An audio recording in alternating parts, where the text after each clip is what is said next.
நம்முடைய ஆண்டவர் இயேசு கிறிஸ்துவின் இன்ப நாமத்தினால் நான் உங்களை வாழ்த்துகிறேன். கர்த்தர் உங்களை மென்மேலும் ஆசீர்வதிப்பாராக. உங்களுடைய கடிதங்கள் எல்லாவற்றையும் நான் வாசித்து உங்கள் தேவைகளை நிறைவேற்றத்தக்கதாய் நான் தொடர்ந்து ஜெபித்து வருகிறேன். கர்த்தர் உங்கள் தேவைகளை நிறைவேற்றுகிறார். கர்த்தருக்கே ஸ்தோத்திரம். அன்பானவர்களே, சிறைச்சாலை ஊழியங்கள் சிறப்பாக நடந்துபெற்று வருகின்றன. இந்த காலங்களிலே நாம் அவருடைய பிள்ளைகளுக்காக, அவர் பிள்ளைகளுக்கு நோட்டு புத்தகங்கள், பேனாக்கள் மற்றும் அவர்களுக்கு தேவையான ஜாமெட்ரி பாக்ஸ், சீருடைகள் முதலியன வழங்கி கொண்டிருக்கிறோம். நீங்கள் அனுப்புகிற காணிக்கைகளுக்காக நான் மிக்க நன்றியோடு ஜெபிக்கிறேன். தொடர்ந்து நீங்கள் உங்களுடைய ஜெபத்தை தாங்குங்கள். இந்த பிள்ளைகள் மூலமாகத்தான் இந்த ஊழியம் நடைபெற்று கொண்டிருக்கிறது என்பது ஒரு ரகசியமான ஒன்று. பிள்ளைகளை நாம் அவர்கள் பிடிக்கிற காலத்திலே கொடூரமான குற்றவாளிகள் மனம் திரும்புகிறார்கள் என்பதுதான். இன்று நம்முடைய சிந்தனைக்கு ஆதாரமாக 1 கொரிந்தியர் 9ஆம் அதிகாரம் 26ஆம் வசனம் நான் வாசிக்கிறேன். நான் நிச்சயமில்லாதவனாக ஓடேன், ஆகாயத்தை அடிக்கிறவனாக சிலம்பம் பண்ணேன். I therefore so run not as uncertainly, so fight not as one that beateth the air. ஆகாயத்திலே எவனும் சிலம்பம் அடிக்க மாட்டான். சிலம்பம் அடிக்க வேண்டுமானால் நேர் எதிரி ஒருவன் கம்போடு நிற்க வேண்டும் என்பதுதானே உண்மை. இந்த ஓட்டத்தை பற்றி பரிசுத்த பவுல் மிக தெளிவாக எழுதியிருக்கிறார். கிரேக்க நாடுகளிலே அப்பொழுது இந்த ஓட்டப்பந்தயங்கள் நடந்திருக்கின்றன. சிலம்பம் அங்கே நடைபெற்றிருக்கிறது.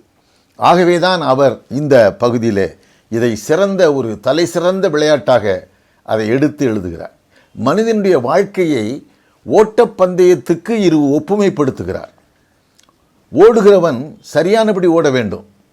சாதாரணமாக மனிதனுடைய வாழ்க்கையில் என்ன நினைக்கிறார்கள் என்றால், ஒரு நாடகத்துக்கு ஒப்புமைப்படுத்துகிறார்கள். ஒரு நாடகத்தில் நடிப்பவன் ஒரு ராஜாவாக நடிப்பான், ஒருத்தன் மந்திரியாக நடிப்பான், ஒருத்தன் பியூனாக நடிப்பான். இந்த நாடகம் முடிந்த பிறகு, வேஷம் கலைந்த பிறகு அவர்கள் பெரிய மனுஷன் அந்த பியூனாக இருப்பான். நாடகத்தில் தான் அவன் பியூனாக வர்றான். ஆகவே இந்த வாழ்க்கையை நாடகத்துக்கு ஒப்புமைப்படுத்துவார்கள் சிலர். ஆனால் இங்கே பரிசுத்த பவுல், ஒரு வாழ்க்கை என்பது ஒரு ஓட்டம். அந்த ஓட்டம் எப்படிப்பட்டது என்றால், சீராக ஓட வேண்டும். நீங்கள் ஒலிம்பிக் ஓட்டப்பந்தயத்தை பார்த்துருப்பீங்க. அதில் ஓடி வர்றவர்களுக்கு ஒரு நெஞ்சிலே, மார்பிலே ஒரு எண் கொடுக்கப்பட்டிருக்கும். அவனுடைய பெயர் என்ன என்று யாருக்கும் தெரியாது. அங்கே நீதிபதிகள் நிற்பார்கள், ஜட்ஜஸ். ஓடி வருகிறவனுக்கு, முதலாவது ஓடி வருகிறவன் அந்த எண்ணை தாங்கி வருகிறான், அந்த எண்ணை குறித்து கொள்வார்கள். அவ்வளவுதான். ஆக இந்த எண் கொடுக்கப்பட்டிருக்கிறது. பரிசுத்த பவுல் சொல்கிறார், நான் ஓட்டத்தை ஓடுகிறேன், இந்த ஓட்டத்திலே வெற்றி பெற்றவனாக நான் வர வேண்டும். என் மார்பிலே அணிந்திருக்கிற அந்த எண் என்னவென்றால், அதுதான் நாம் குழந்தையிலே பெற்ற ஞானஸ்தானம். அந்த ஞானஸ்தானத்தை பெற்றுக்கொண்டு அந்த பெயரை நாம் ஆலயத்திலே பெற்றுக்கொண்ட பிறகு நாம் அதை முழுவதுமாக அதை ஏற்றுக்கொண்டவர்களாய் ஓடி வந்து கொண்டிருக்கிறோம். நல்ல போராட்டத்தை போராடினேன், ஓட்டத்தை முடித்தேன், விசுவாசத்தை காத்து கொண்டேன், இது முதல் நீதியின் ஜீவக்கிரீடம் எனக்காக வைக்கப்பட்டிருக்கிறது என்று சொல்லக்கூடிய அளவில் பரிசுத்த பவுல் அதை நிரூபித்து காட்டுகிறார். அன்பானவர்களே, அப்படியானால் அந்த எண்ணோடு கூட, அந்த எண்ணை ஏற்றுக்கொண்டவர்களாக நாம் ஓடிக்கொண்டிருக்கிறோம். நான் சரியான பாதையிலே ஓடுகிறோமா? ஒரு தடவை நெப்போலியன் ரஷ்ய நாட்டை படையெடுக்க வந்தான். படையெடுக்க வரும்போது எல்லாரும் ஓடிட்டான். ஒரே ஒரு வயசான கிழவன் மட்டும் கையில் ஒரு மிகப்பெரிய அறிவாளோடு நின்றுக்கிட்டு இருக்கான். நெப்போலியன் படை வீரர்கள் வர்றாங்க, அவ்வளோ பேர் ஓடின. இவனை பார்த்து என்னென்ன பார்த்துக்கிட்டு இருக்கும்போது, அதுக்குள்ளே நெப்போலியன் அதை பார்த்துட்டு, இவன் நம்ம ஆளியா, இவனை நம்மோடு சேர்த்துக்கலாம் அப்படின்னு சொல்லி அவன் வீரத்தை மெச்சி, அவனுக்கு வழக்கம் போல நெப்போலியன் என்பதை கையிலே அந்த சூடான கம்பியை வச்சு என் என்று போட்டார்கள். அவனது இடக்கையில் என் என்று போட்டார்கள். இவன் நம்ம ஆள் அப்படின்ட்டார் நெப்போலியன். சரின்னு அவனை சேர்த்தாச்சு. ஆனால் அவன் என்ன செஞ்சான், கொஞ்ச நேரத்தில் தன்னுடைய வலது கையிலே பிடித்த அந்த அருவாள் எடுத்து ஓங்கி அந்த கையை வெட்டி விட்டான். நெப்போலியன், இது உனக்கு, ஆனால் என் உடலோ என் தாய் நாட்டுக்கு என்று சொன்னான். இதை வரலாற்றிலே குறிப்பிடுகிறார். அன்பானவர்களே, யாராக இருந்தாலும் சரி, நான் கர்த்தருக்காக ஓடிக்கொண்டிருக்கிறேன் என்று சொல்ல முடியுமா? சிறைச்சாலையில் இந்த குழந்தைகள் மத்தியில் நடைபெறுகிற இந்த காரியங்கள் மட்டுமல்ல, விடுதலை பெற்றவர்களையும் அவர்களால் பாதிக்கப்பட்டவர்களையும் ஒன்று கூட்டி அவரவர் கிராமங்களிலே மண்டபங்களிலே நாம் கூட்டங்கள் நடத்தி கொண்டிருக்கிறோம். எப்படி என்றால், விடுதலை பெற்றவர்கள் ஏராளமான பேர் ஆகிவிட்டார்கள். அதே போல அவர்களால் பாதிக்கப்பட்டவர்கள் ஏராளமாக இருக்கிறார்கள். அந்தந்த கிராமங்களிலே இருக்கிறவர்களை நாங்கள் சந்திக்கிறோம். அங்கே ஒரு கன்வென்ஷன் மீட்டிங், ஒரு ஒடுக்க கூட்டம் நடத்துகிறோம். அப்போது விடுதலை பெற்றவர்களையும் அந்த பாதிக்கப்பட்டவர்களையும் ஒன்று சேர்க்கிறோம். இது ஒரு சாதாரணமான ஒரு காரியம் அல்ல. கிறிஸ்து ஒப்புரவாக்குகிறார். ஒப்புரவாக்குதலின் ஊழியத்தை கர்த்தர் எனக்கு கொடுத்திருக்கிறார் என்று சொல்லுகிற அளவிலே பரிசுத்த பவுல் எழுதும்போது ஒப்புரவாக்குதலின் ஊழியம் மிக பெரியது என்கிறார். அந்த ஊழியத்தை நாம் செய்து கொண்டிருக்கிறோம். இப்போ சமீபத்தில் ஒரு கூட்டம் நாம் போடும்போது பாதிக்கப்பட்டவர்களும் வந்தார்கள், விடுதலை பெற்றவர்களும் வந்தார்கள். ஆக இருவரும் சேர்ந்து இணைந்து இருக்கத்தக்கதான ஜெபத்தை ஏறெடுத்தோம். ஒருவர் பேசும்போது குறிப்பிட்டு சொன்னார், ஆம், உங்கள் ஒப்புரவாக்குதல் தேவை.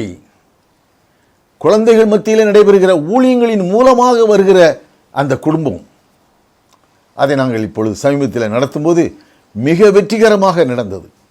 அவர்கள் அதை முடித்துவிட்டு தங்களுடைய கிராமங்களுக்கு செல்கிறார்கள். தங்கள் கிராமங்களிலே அந்த விடுதலை பெற்று சென்றவன் அந்த வேதாகமத்தோடு சென்று அங்கே அவன் ஊழியத்தை ஆரம்பிக்கிறான். ஒரு வீட்டை வாடகைக்கு எடுக்கிறான்.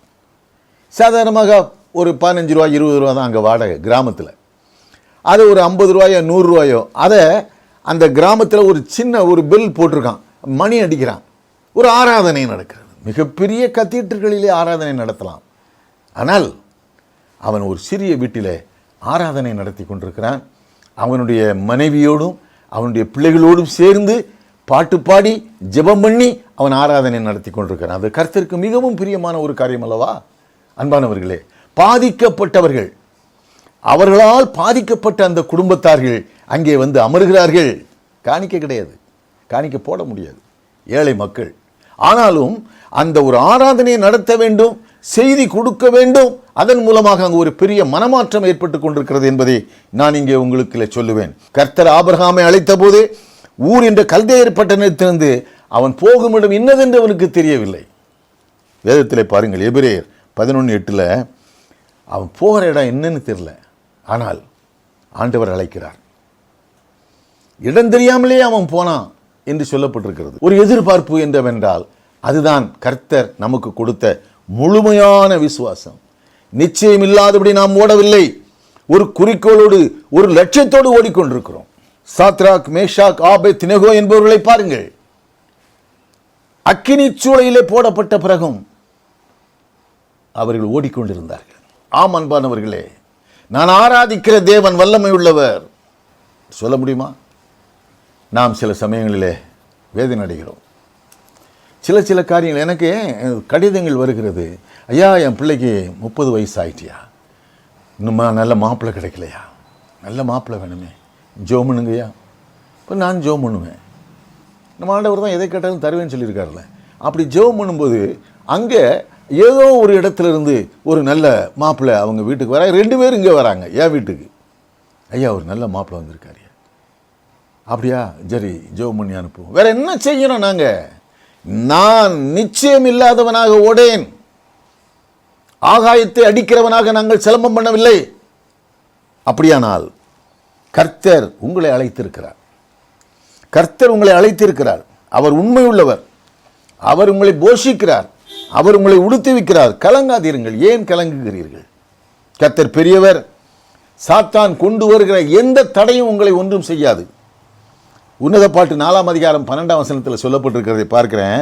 சாத்தான் கொண்டு வர எந்த தடையும் உங்களை, நீங்கள் அடைக்கப்பட்ட தோட்டம், மறைவு கட்டப்பட்ட நீரூற்று, முந்திரிக்கப்பட்ட கிணறுமாய் இருக்கிறீர்கள். யார் உங்களை என்ன செய்ய முடியும்? ஒருவேளை நீங்கள் சில காலங்கள் காத்திருந்திருக்கலாம், அவ்வளவுதானே தவிர வேறு ஒன்றும் இல்லை. கர்த்தர் உங்கள் பிள்ளைகளை அபரிதமாய் ஆசீர்வதித்து வருகிறார். பிள்ளைகள் எல்லாம் இப்பொழுது உயர்ந்த வகுப்புகளுக்கு சென்றிருக்கிறார்கள். பிள்ளைகளெல்லாம் இப்பொழுது உயர்ந்த கல்லூரிகளிலே இடம் தேடி போயிருக்கிறார்கள். ஏன் இந்த நிலை?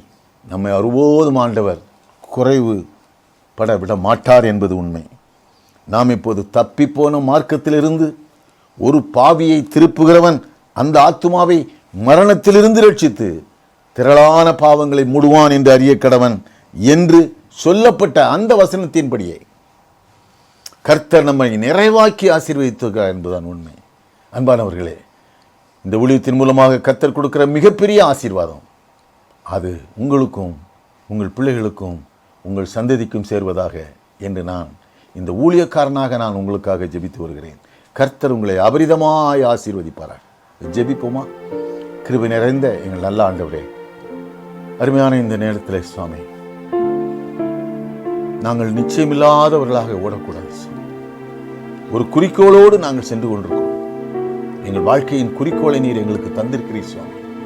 சரியான பாதையிலே நாங்கள் ஓடுகிறோமா? தடம் புரண்டு ஓடக்கூடாது சுவாமி. எங்களை காத்துக்கொள்ளும். நாங்கள் சரியானபடி எங்கள் வாழ்க்கையில சரியான பாதையிலே ஓட கர்த்தர் கிருபை செய்யும் சுவாமி. நாங்கள் ஓடிக்கொண்டே இருக்கிறோம். நல்ல போராட்டத்தை போராடுகிறோம். எங்கள் ஓட்டத்தை நாங்கள் முடிக்க வேண்டும். கர்த்தர் தாமே கொடுக்கிற அந்த ஜீவ கிரீடம் எங்கள் ஒவ்வொருவருக்கும் கொடு. எனக்கு முன்னே அமர்ந்திருக்கிற அருமையான பிள்ளைகளுக்காக நான் ஜெபிக்கிறேன். கர்த்தர் அவர் தேவைகளை நிறைவேற்றும் சுவாமி. எந்த விதத்திலும் அவர்கள் கலங்காதபடி ஆண்டவரே, உடைய நாமம் மகிமைப்படத்தக்கதாக அவர்களை உயர்த்தி ஆசீர்வதி. நீர் அப்படி செய்வதற்காக நன்றி அப்பா. நன்றி ஆண்டவரே, நன்றி. நீர் அப்படியே செய்யும். இயேசு கிறிஸ்துவின் நாமத்தினாலே கேட்கிறோம் நல்ல பிதாவே. ஆமென், ஆமென். நம்முடைய ஆண்டவராகிய இயேசு கிறிஸ்துவின் இன்ப நாமத்தினால் நான் உங்களை வாழ்த்துகிறேன். நீங்கள் நினைத்தபடி நமது மிஷனரிகள் இந்திய மத்திய சிறைச்சாலைகளிலும் அவர்கள் குடும்பங்களிலும் நம்முடைய ஆண்டவரின் நாமத்தை கூறி மகிமைப்படுத்தி முழுமையான ஆத்தும ஆதாயம் செய்து வருகிறார்கள். அரசு வழங்கிய ஆணையின்படி தமிழ்நாடு, கேரளா, கர்நாடகா, பாண்டிச்சேரி, ஆந்திரா, மகாராஷ்டிரா, அந்தமான், திகார் போன்ற பல்வேறு சிறைகளிலும் வெளியில் அவர்கள் குடும்பங்களிலும் ஆத்தும ஆதாயம் செய்து வருவது நீங்கள் அறிந்ததே. நமது ஊழியத்தின் உச்சக்கட்டம் என்பது இரட்சிக்கப்பட்ட சிறை நண்பர்களின் திக்கற்ற ஏழைகளாக நிற்கும் அவர்களின் வயது வந்த பெண்களுக்கு திருமணம் செய்து வைப்பதாகும். அதன்படி இம்மாதம் தொடங்கி நமது ஊழியத்தின் முக்கிய வேலை கடந்த ஆண்டுகளைப் போல திருமணங்களை நடத்தி வைப்பதுதான். ஆம், கடந்த 45 ஆண்டுகளாக கிட்டத்தட்ட 2500 திருமணங்களுக்கு மேலாக அணைக்கும் கரங்கள் மூலமாக நடத்தி வைத்துள்ளோம். திருமணங்களை நீதிபதிகள், துணைவேந்தர்கள், ஆட்சியாளர்கள், பேராயர்கள், சிறை உயர் அதிகாரிகள் மற்றும் அந்தந்த ஊர் பெரியவர்கள் முன்னிலையில் ஆங்காங்கே அவரவர் கிராமங்களில் திருமண மண்டபங்கள் வாடகைக்கு எடுத்து மணமக்களுக்கு ரோஜா மாலைகள், வேதாகமங்கள், துணிமணிகள், போக்குவரத்து செலவுகள், சீர்வரிசைகளாக ஒரு அண்டாவில் பண்ட பாத்திரங்கள், இன்னொரு அண்டாவில் அரிசி, பருப்பு, மளிகை சாமான்கள், தலையணை, ஜமக்காலம் இவைகளை கொடுத்து சிக்கனமான ஒரு திருமணம் நடத்த ரூபாய் 40,000 செலவாகிறது. இவர்கள் மூலம் இந்தியா முழுவதையும் கிறிஸ்துவுக்குள் கொண்டு வர முடியும் என்று நான் நம்புகிறேன். ஜெபியுங்கள். திருமணமாகாத நமது பிள்ளைகளின் திருமணத்திற்கு பொருத்தனை செய்து காத்திருக்கும் பெற்றோர் ஜெபத்துடன் நமது பிள்ளைகளுடைய திருமணங்கள் சிறப்பாக நடைபெறவும், அதன் மூலமாக நமது பிள்ளைகள் ஆசீர்வதிக்கப்படவும் இந்த ஏழை திக்கற்ற பெண்களுக்கு நீங்கள் உதவி செய்வதன் மூலம் கர்த்தர் உங்கள் வேண்டுதல்களை எல்லாம் நிறைவேற்றித் தருவார். தேவனுக்கே மகிமையுண்டாவதாக. மிகவும் சிறியவராகிய என் சகோதரரான இவர்களில் ஒருவனுக்கு நீங்கள் எதைச் செய்தீர்களோ அதை எனக்கே செய்தீர்கள். மத்தேயு 25:40 என்ற நம் ஆண்டவரின் வார்த்தைக்கிணங்க ஜெபியுங்கள், தாங்குங்கள். உங்கள் காணிக்கையை அனுப்ப ஜிபே மற்றும் போன்பே மூலமாக 9443303456 அணைக்கும் கரங்கள் trust account number 13400000006107 Bank, Indian Overseas Bank, IFSC code IOBA 0001340